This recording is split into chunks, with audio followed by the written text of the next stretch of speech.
श्रोते हो, दर्शक हो, बंधूंनो आणि भगिनींनो, मार्मिक संवाद न्यूजच्या माध्यमातून सांपत्तिक व आर्थिक जागृतीसाठी व साक्षरतेसाठी अर्थविषयक मालिकेमध्ये आपण संवाद साधत आहोत. पंढरपूरचे सुप्रसिद्ध असे, उच्च शिक्षित असे, अनुभव संपन्न असे माननीय श्री पवन शाह यांच्याशी. पवनजी, या अर्थविषयक मालिकेमध्ये आमचा तुम्हाला 11वा प्रश्न असा असेल की आर्थिक क्षेत्राशी निगडीत बचत व कर सल्लागार हा व्यवसाय तुम्ही मागील अनेक वर्षापासून करताय. हा आपला सेवा व्यवसाय आहे, परंतु या व्यवसायामध्ये काही चांगले अनुभव तुम्हाला आले असतील, काही वाईट अनुभव तुम्हाला आले असतील. तर असे काही अनुभव असतील, पैकी काही एखादा अनुभव आमच्या दर्शकांना तुम्ही सांगितला तर बरं होईल. बचत आणि कर सल्लागार यामध्ये थोडंसं अंतर ठेवू आपण. बचत करताना लोक विचारतात, काही वेळेला आम्ही सांगितल्या पद्धतीने अनुकरण करतात, काही वेळेला लोक अनुकरण करत नाही, ते त्यांच्या मार्गाने जातात. बचत करण्याचे अनेक प्रकार, काही जण लॉकरमध्ये ठेवतात, काही जण म्युच्युअल फंडमध्ये टाकतात, काही मध्ये शेअर्स खेळत असतात, शेअर मार्केटमध्ये इंट्राडे वगैरे करतात, काही जण लॉंग टर्म प्लॅनिंग करतात, काही जण गोल्ड घेतात, काही जण जमीन घेतात. जो तो आपापल्या अनुसरून किंवा हा करतोय म्हणून मी करतोय, पण ते मला पचनी पडतंय किंवा नाही, किंवा त्या पद्धतीने माझं नियोजन होतं की नाही याच्याकडे लोक बघत नाही. तो करतोय, मी करणार. म्हणून बचत करताना सल्ला हा घेणं आवश्यकच आहे. कराच्या बाबतीत मात्र कसं आहे की लोकांना मार्गदर्शन करणं हे महत्त्वाचं आहे. टॅक्स इन्कम टॅक्स किंवा कुठल्या ॲक्टमध्ये tax evasion and tax planning हा महत्त्वाचा आहे. टॅक्स इव्हेजन आम्ही सांगत नाही, कर चुकवा आम्ही कधीही सांगणार नाही. टॅक्स प्लॅनिंग इन्कम टॅक्स ॲक्टमध्ये आहे, बाकीच्या ह्याच्यामध्ये टॅक्स प्लॅनिंग नाही आहे. उदाहरणार्थ व्यवसाय कर, तुम्हाला जो टॅक्स आहे त्याला तुम्हाला भरावं लागेल, त्याला ॲडजस्टमेंट नाही आहे. व्यवसाय त्यानंतर मग सेल टॅक्स असेल, आता नवीन आलेले GST असेल, त्याला कुठेही तडजोड नाही, तुम्हाला तुमचा भरावं लागणार, त्याला ॲडजस्टमेंट नाही.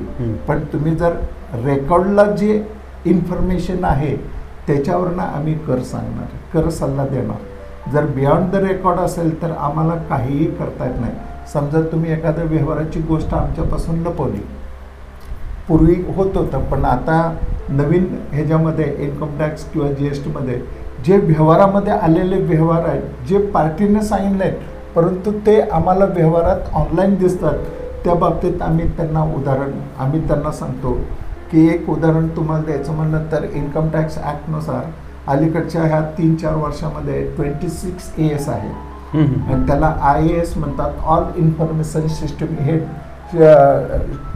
टूल इन्कम टॅक्स ॲक्टने टॅक्सपेअरसाठी दिलेलं आहे आणि ते आम्हाला कर सल्लागाराला फार महत्त्वाचं ठरलेलं आहे. सॅलरी व्यक्ती असो, काही व्यक्ती आहेत ना, इन्फॉर्मेशन आम्हाला देत नाही, म्हणजे to make the proper tax liability of the assessing.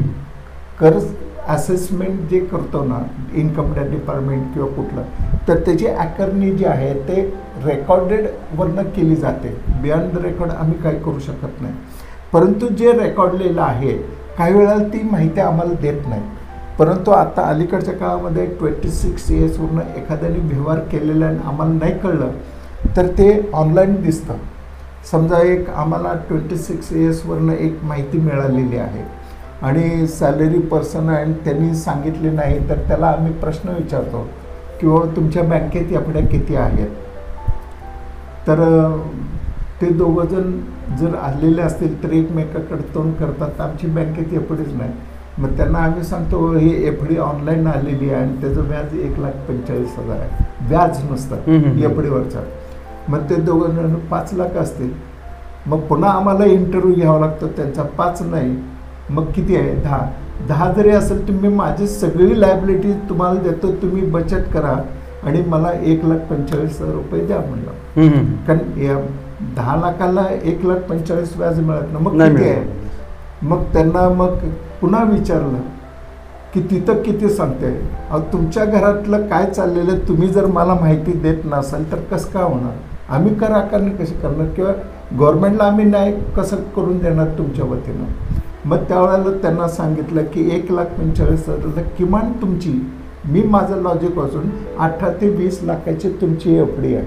मग त्यांनी ते कबूल केलं आणि त्या प्रमाणात त्या रकमेवर इंटरेस्टच्या व्याजावर त्यांच्याकडनं टॅक्स भरून घेतला. हा सर्वात महत्त्वाचा आहे. आणि आणखीन एक आहे की माझ्या आयुष्यामध्ये एखाद्या व्यक्तीवर अन्याय झालेला मला सहन होत नाही. बरं.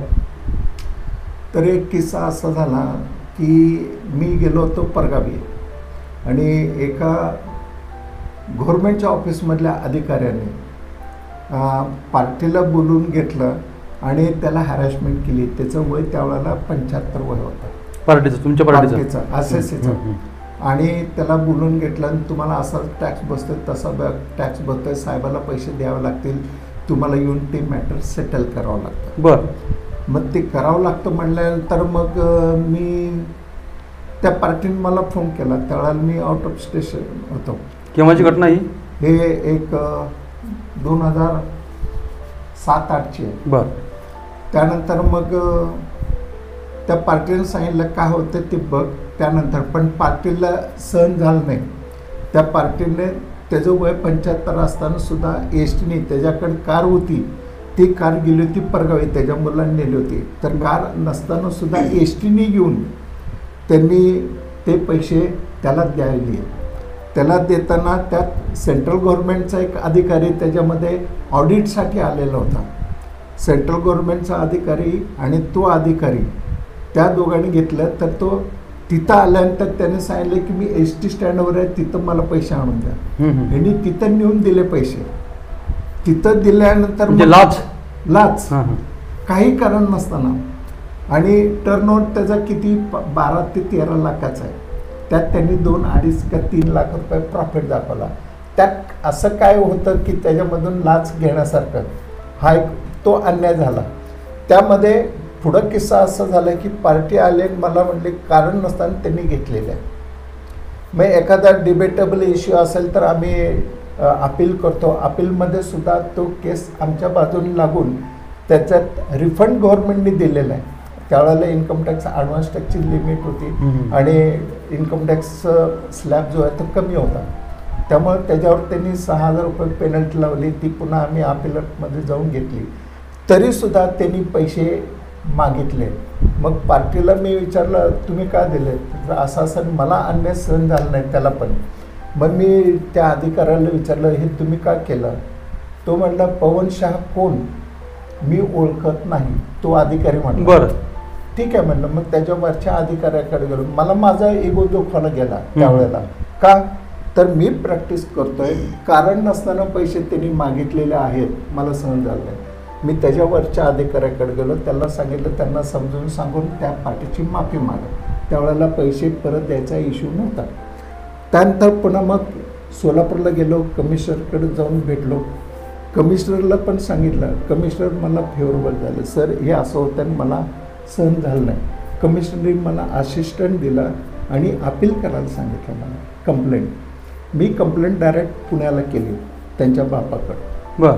कंप्लेंट केली. कंप्लेंटची सगळी इन्क्वायरी सुरू झाली. इन्क्वायरी सुरू झाल्यानंतर दरम्यान इथल्या ऑफिसमध्ये कळलं की असं असं ह्याने डिपार्टमेंटला आले होते आणि काहीतरी ह्यांचं चाललेलं आहे. ठीक आहे म्हटलं. मी काय लक्ष दिलं नाही. मग त्याच्यामध्ये त्याला लक्षात आलं की असं काहीतरी होतं आहे, प्रकरण होतं आहे.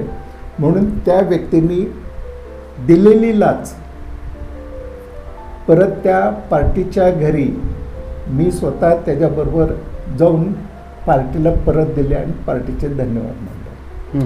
म्हणजे अन्याय सहन होत नाही. पुन्हा नंतर ती केस डिपार्टमेंट इन्क्वायरी सुरू झाली, हे झाली, त्याची बदली झाली.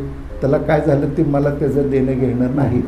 परंतु माझा अनुभव असा आहे की एखाद्या अधिकाऱ्याला जर कारण नसताना जर लाच दिलेली असेल तर ते मला सहन होत नाही.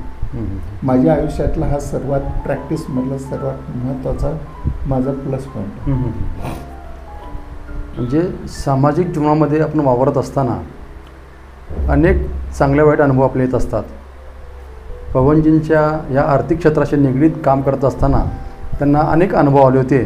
पैकी 2 अनुभव त्यांनी आपल्या सर्वांसोबत शेअर केलेत. धन्यवाद पवनजी. थँक्यू.